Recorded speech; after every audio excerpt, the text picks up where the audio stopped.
Rasio return on equity menunjukkan kemampuan perusahaan untuk mengubah ekuitas menjadi laba. Dengan kata lain, rasio ini mengukur laba yang dihasilkan dari setiap rupiah ekuitas pemegang saham. Ekuitas pemegang saham sama dengan aset perusahaan dikurangi utangnya, maka return on equity dianggap sebagai laba atas aset bersih. Semakin tinggi nilai return on equity, maka semakin efisien manajemen perusahaan dalam menghasilkan pendapatan dan pertumbuhan dari pembiayaan ekuitas. Rumus return on equity adalah net income dibagi dengan average equity. Net income adalah laba bersih yang dihasilkan perusahaan selama periode tertentu setelah dikurangin pajak atau earnings after tax. Nilainya bisa dilihat pada laporan laba rugi. Average equity adalah saldo ekuitas rata-rata dengan mengambil rata-rata antara saldo awal dan saldo akhir ekuitas.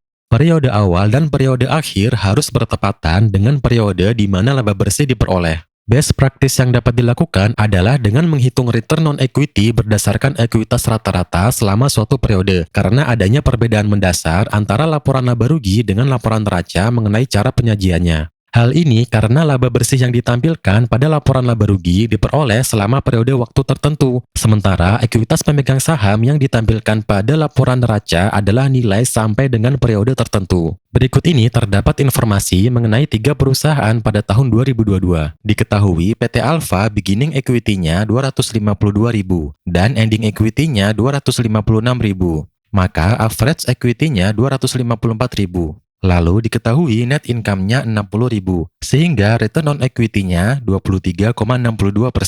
Lalu pada PT Bima diketahui beginning equity-nya 138.000 dan ending equity-nya 146.000, sehingga average equity-nya 142.000. Lalu diketahui net income-nya minus 3.000 alias rugi 3.000, sehingga return on equity-nya minus 2,11%. Kemudian pada PT Charlie diketahui beginning equity-nya 63.000 dan ending equity-nya 51.000, sehingga average equity-nya 57.000. Lalu net income-nya 100.000, sehingga return on equity-nya 175,44%. PT Alfa memiliki nilai return on equity yang cukup bagus, yaitu 23,62%. Sementara PT Bima memiliki nilai return on equity negatif karena tahun 2022 mengalami kerugian. Lalu PT Charlie memiliki nilai return on equity yang sangat besar karena laba yang dimiliki sangat besar dan juga komponen ekuitasnya paling rendah. Kemungkinan hal ini karena perubahan komposisi modal kerja dari ekuitas menjadi pinjaman. Namun PT Charlie perlu berhati-hati dengan nominal pinjaman yang terlalu besar.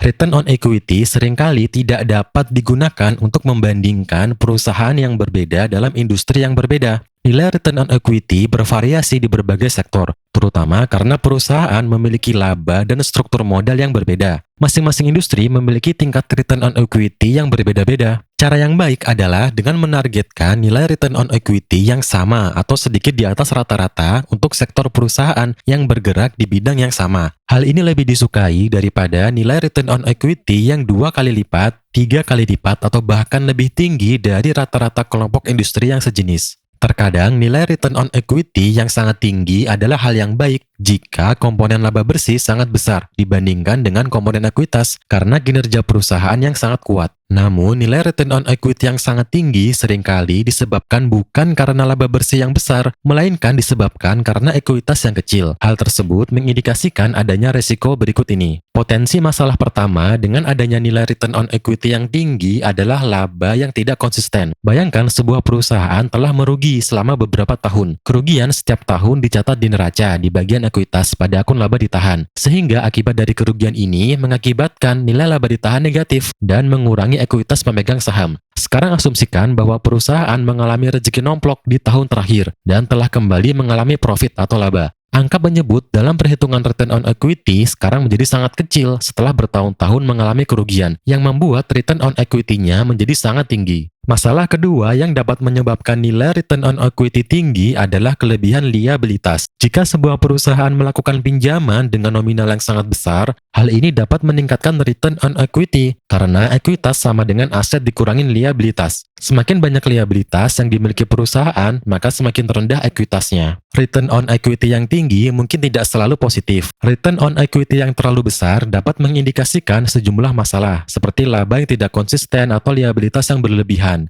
Nilai return on equity yang berubah secara signifikan dari satu periode ke periode berikutnya juga dapat menjadi indikator penggunaan metode akuntansi yang tidak konsisten. Nilai return on equity yang negatif disebabkan karena perusahaan mengalami kerugian atau komponen ekuitasnya negatif, sehingga tidak dapat digunakan untuk menganalisis perusahaan dan juga tidak dapat digunakan untuk membandingkan dengan perusahaan yang memiliki return on equity positif. Cara untuk meningkatkan nilai return on equity adalah dengan meningkatkan nilai laba bersih atau mengurangi nilai ekuitas, dan cara menggantinya dengan mengambil lebih banyak pembiayaan pinjaman. Namun perlu dipertimbangkan juga aspek pajaknya, karena dalam pajak terdapat aturan komposisi jumlah utang versus ekuitas, yaitu maksimal 4:1. Jika perbandingannya melebihi 4:1, maka akan berdampak pada perhitungan koreksi fiskal biaya bunga pinjaman dan akan menambah jumlah pajak terutang.